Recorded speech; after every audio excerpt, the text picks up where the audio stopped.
Welcome to the Cabral Concept, where board-certified Doctor of Naturopathy, Dr. Stephen Cabral, shares with you exactly how you can reverse aging, take back your health, and live a life full of energy and passion, with new 20-minute episodes every single day to keep you healthy and engaged. Now, here's your host, Dr. Stephen Cabral. Hey everybody, we're back with a brand new Mindset and Motivation Monday, my favorite way to start the week. Today's going to be an intense topic, but one that I believe will serve you, will help you, whether you're currently a parent, maybe a grandparent, or you're thinking about having kids, or you're looking at healing from emotional-based trauma, and that could have been from some inner child-based work. I'm going to talk about all of those things right now. I actually did an interview with the author of Do the Work, I believe is the name of the book. If I'm incorrect, I apologize to Dr. Nicole LaPera. She's absolutely fantastic. I've been following her work for quite some time. She has great Instagram posts. That's where we're taking this information from. But I also have a full 1-hour podcast with Dr. Nicole LaPera, and I would love to link up her information with you as well. We even hope to maybe even have her as a special guest and speaker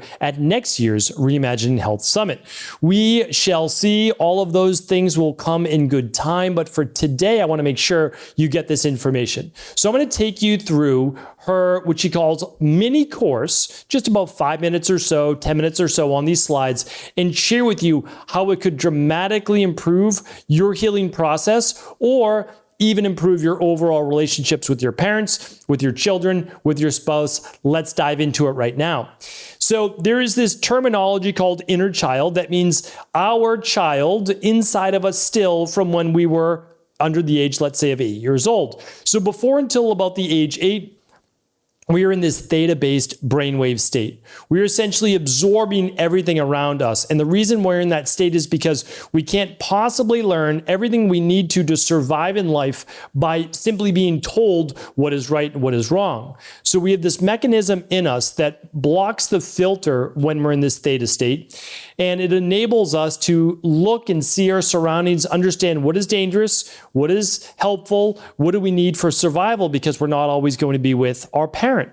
That's the inner child, but things can be absorbed before we're even conscious of it necessarily. Many of us don't remember before the age of 6 years old or so, 7 years old, maybe a lot of that. And unfortunately, there can be a lot of trauma that is created from these relationships. Now, in today's case, it doesn't even necessarily mean that your parents meant to do anything wrong. We'll be explaining it from the perspective that they were trying to do their best, but for other reasons that we're going to talk about in a moment, there still may have been issues around what's called emotionally unavailable parents. What does that mean? Let's share with you what Dr. LaPera says about this. Emotionally unavailable parents. And why don't I do this? I'll give a book review as well. If you want to go, I'll talk about Dr. LaPera's book, and I'll also talk about Emotionally Unavailable Parents book, which is a short one and a good read for people this Friday on the Friday Review podcast. Okay, I'll do that. But here are what unavailable or emotionally unavailable parents look like. Okay, and you just kind of match this up with maybe yourself or your parents or maybe your parents' parents, right? Because this is sometimes multi-generational. So emotionally unavailable parents rarely ask about you or your life. They center the conversations around themselves and their experiences, their hardships, their obstacles, what they are going through, not necessarily asking about what you're going through. They don't celebrate your accomplishments or even maybe ask about them or notice them. Or if they do, it's just in passing. They don't really want to get deep on it. They struggle to show affection to you in a lot of those 5 love languages I spoke about before. A lot of people at the conference actually came up to me and said they really enjoyed that show on love languages. Why don't I link that up here today as well? You'll find all of today's show note links at stephencabral.com/2831. Going on now about emotionally unavailable parents. They feel awkward or uncomfortable when you have emotions. So if you're sharing emotions, hardships, struggles, or even a lot of highs, they don't know how to handle that themselves. They have difficulty with saying, I love you. They rarely give compliments Sometimes they're only critical, meaning they never give compliments, but they will be critical. And they don't necessarily listen to you on an ongoing basis, or they invalidate you. Meaning, like, if you have an issue, they'll say it's no big deal. Like, you can overcome this, or whatever it might be. So they're not willing to be empathetic or listen. And just real quick, I'll go over the overview one more time, because this might be your first time hearing about this. It's really important. It's an extremely important topic. The reason I'm bringing this up at all is that I've had many of my deep dive intensive based clients. Those are my 3-hour consultations I do with people that I look through all of their lab work, whatever it might be. Any labs they've run, and it's a 3-hour consultation, go through their story, right? So that's where this comes from. And many of them have past trauma. We go through their labs, we go through their personalized wellness plan and answer any questions. But a lot of it comes down to, when I talk about the de-stress protocol from the rain barrel effect, is emotions, stress, and success mindset. And sometimes it's difficult to overcome when there's inner child-based issues based on emotionally unavailable parents. So one last time, they don't ask about you or your life very often, or if they do, it's in passing. They center their conversations more around them and their experiences. They don't celebrate your accomplishments or notice them very often. They struggle to show affection or even say, I love you. They feel awkward or uncomfortable when you display emotions. They rarely give compliments, but often critical. They don't listen to you or invalidate you by saying it's no big deal or you'll get over it. Those types of things. So just ask yourself, did my parents have these struggles? Did I go through this when I was a child? So you just want to ask yourself that. Again, because I'm telling you, I've worked with a lot of clients that display then the issues that we're going to talk about now. So what happens is this, and I'm going to read directly now from Dr. Nicole's work. It's extremely confusing because these parents can be overall supportive. They provide you with shelter and food and come to your sporting events and other things like that. But it's impossible to connect with them in meaningful ways. They're physically present, but emotionally distant. They're unable or unwilling to get to know you as a human being. So they feel like a familiar stranger. Some adults of emotionally unavailable parents feel angry at their parents over small things. Just getting a call from them brings up irritability. They might shame themselves for feeling this and not know where it comes from. When our emotional needs aren't met as children, we develop core beliefs such as, my feelings don't matter, no one cares about what I have to say, I can't ask for help, I can't trust adults, I have to figure things out all alone. Let me repeat this one more time. If you currently have these feelings, or at least a couple of them, you may, without you even knowing it, may have been raised by emotionally unavailable parents. By the way, doing their best, we'll talk about that in a moment, but still emotionally unavailable. Do you think thoughts such as, my feelings don't matter, no one cares what I have to say, I can't ask for help, I can't trust adults, other adults, I have to figure things out all on my own, alone? Think about that. It's only for you to answer. As adults, there's a void or feeling of emptiness that we try to fill, usually with food or work or relationships or impulsive spending or gambling or anything else that numbs the pain. Here's how to heal. Recognize your parents' limits. Your parent was limited in their capacity and loved in the ways they knew how. It's not your fault you didn't get what you needed. I want to break this down for just a moment, because it may just be one parent. It could have been your dad was emotionally unavailable, or your mom was emotionally unavailable. It may not have been both, but you need the love typically from both parents. It's not that you can't be a thriving and amazing human being, even raised without parents. It's not that you can't be, you can. But some people are more greatly affected by this than others. And so here's the thing. What this is saying is this. First, we have to understand, and Dr. Nicole did not state this, but I know she's talked about this in the past. We have to understand is that as we become adults, we realize that our parents are also human. They're just like us.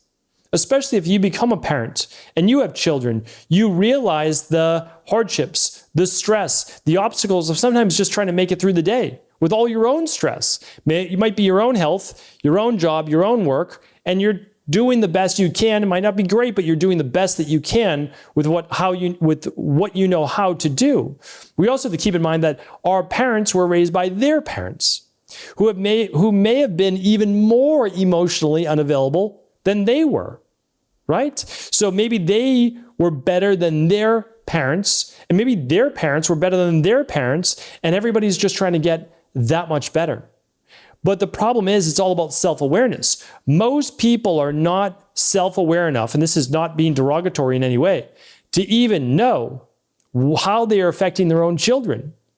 So sometimes we think that our parents may have done this to us on purpose. And that's likely not the case. They likely shared with you their love in the way that they best knew how. They may not have been able to verbalize it. They may not have been able to give you hugs or be there physically for you, or really a lot of the other love languages. Give you compliments, right? And bring you gifts. So those 5 love languages. But they gave you and did for you more than maybe their parents did for them. And that's what they knew how to do. And they knew how to up-level maybe 1 level, but not 3 or 4 or 5 from maybe where you're at right now. So we want to look at it from the capacity. 1, they're human. They're human beings. When we're children and we look at our parents, we think that they're not human beings. We think that they're, this superpower, that they have it all figured out. When again, once you become a parent, you realize you don't have it all figured out. So it's one way of reframing. It's not necessarily about letting anybody off the hook. Right? I know that nobody and a lot of people don't want to do that, but we have to start to reframe this, because it doesn't serve us either by still being angry and upset when that phone call comes from a parent, or we think about spending time with them.